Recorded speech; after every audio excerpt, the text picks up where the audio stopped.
Vivir al lado del río Uruguay es algo que uno valora tremendamente porque se da cuenta que el paisaje es el que va modelando al hombre. Aquella suma de elementos de la geografía, también de la historia, que le van dando un perfil especial al que vive cerca de un río.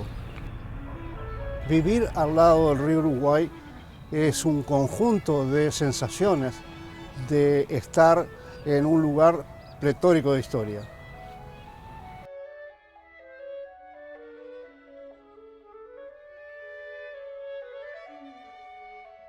El paisaje toma una dimensión totalmente distinta cuando el hombre se asienta en el espacio geográfico para tratar de obtener un rédito para su vida. Va marcando las pautas del crecimiento de un paisaje y el paisaje va modificándose en la medida que las necesidades de este hombre y su sociedad lo ameritan. Cuando sale la Rañaga de Mercedes, se introduce en una de las regiones más importantes del Uruguay. ¿Por qué? Porque contra el río Uruguay es donde comenzaron a asentarse las primeras estancias españolas a partir del 1700. Una de esas primeras estancias precisamente fue la de la familia Aedo. Una cantidad de territorio, más o menos lo que es hoy el departamento de Paysandú más el departamento de Río Negro juntos. Ahí es donde empezaron a instalarse todas esas grandes estancias, a establecer el antecedente del Uruguay productivo a través de la ganadería. Pero ¿quiénes fueron los primeros de todo esto? Los jesuitas, que lo pensaron, lo vieron con una visión de gran estancia.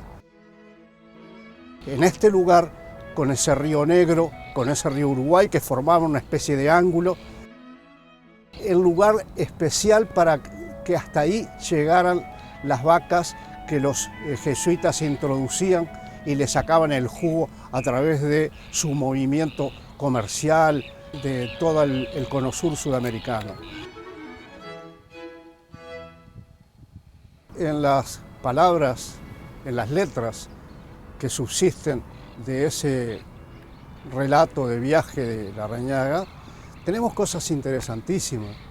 Una de ellas es su visión especial de la geografía.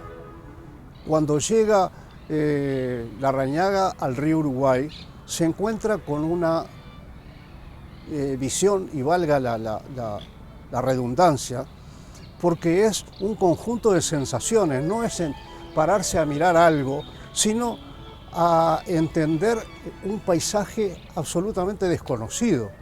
Un río Uruguay que se presentaba con islas, un río Uruguay que se presentaba con una amplitud impresionante. Salimos a las 8:15 dirigiéndonos a la estancia de Aedo para tomar algunos caballos, pues lo que aquí había eran pocos y malos. Tardamos 1 hora en llegar atravesando varios pajonales. No había sol porque la neblina lo ocultaba y así no podía saber qué rumbo seguíamos. ¿Cuál fue por lo mismo mi sorpresa cuando llegamos a la estancia, que la veía sobre un río y que yo creía era el mismo Río Negro, pero me encuentro que es el Uruguay?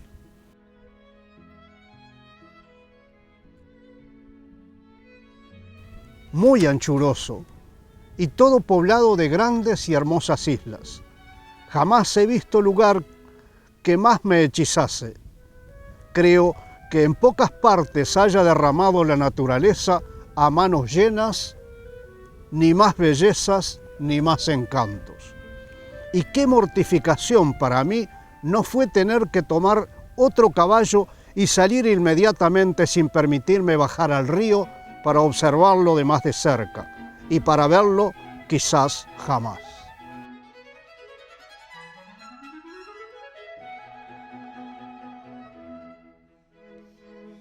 Ese es el paisaje de aquella época que hoy lo contrastamos con un paisaje similar, la misma fuente, esa fuente de vida que es el río Uruguay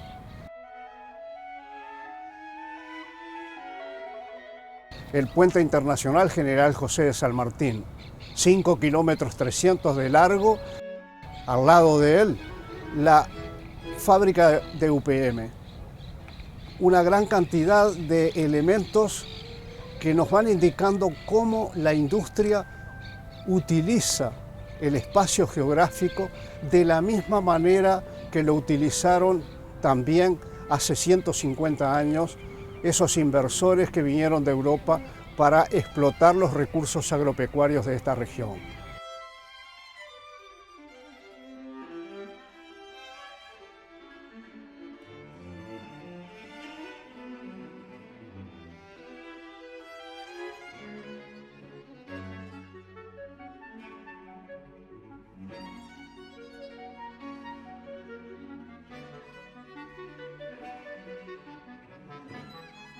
Los lugares donde nos insertan la cánula para darnos la transfusión son los puertos. En este sitio llegaban las personas para trabajar en todos esos ámbitos donde había trabajo constante. Guerras en Europa, persecuciones en la parte religiosa, todo hizo que los europeos empezaran a buscar lugares más tranquilos y donde se pudiera prosperar. Así que ese siglo XIX y principios del XX, Uruguay fue una meta para poder llegar todos esos inmigrantes.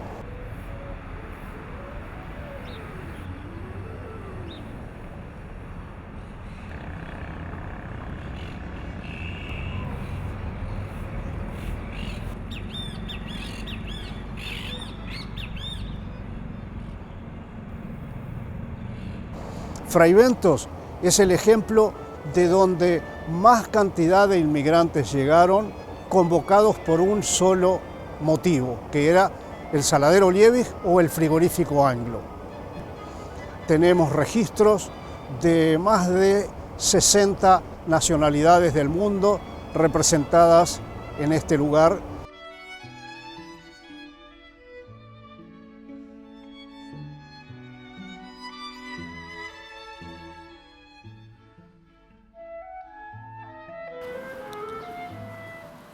Fraiventos productor, Inglaterra, Europa consumidor. A través de una cosa tan esencial como fue la alimentación, cómo eso llevó a establecer una vinculación tal que iba mucho más allá que la alimentación.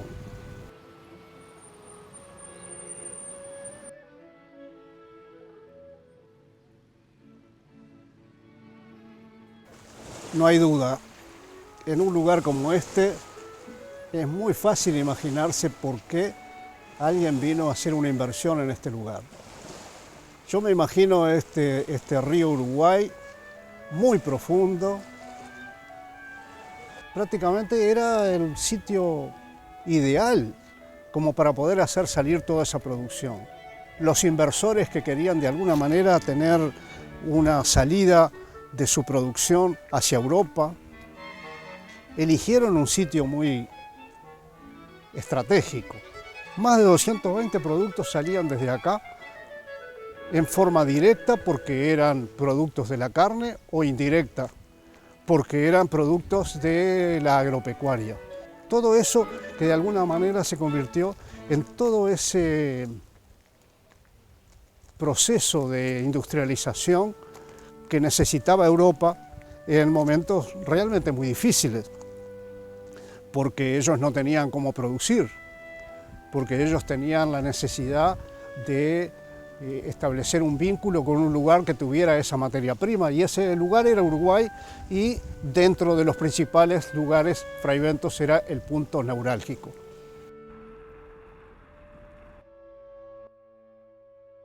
Estamos metidos dentro de lo que nosotros llamamos paisaje cultural e industrial Fraiventos. Símbolo en un lugar donde Fraiventos se acaba de convertir en el segundo sitio del Uruguay en ser declarado Patrimonio de la Humanidad por UNESCO. Un trabajo de 4 años de investigación, de recuperación de información y de contacto.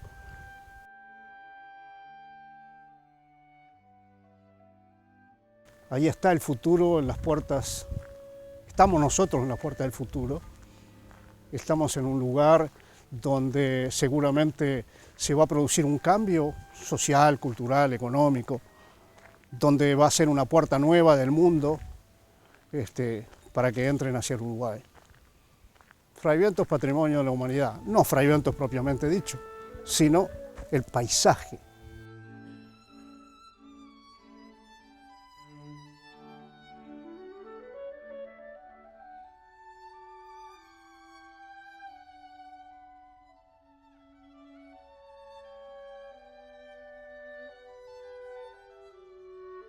Y todo eso de alguna forma va dando una serie de agregados que lo convierten a uno en el historiador de la ciudad.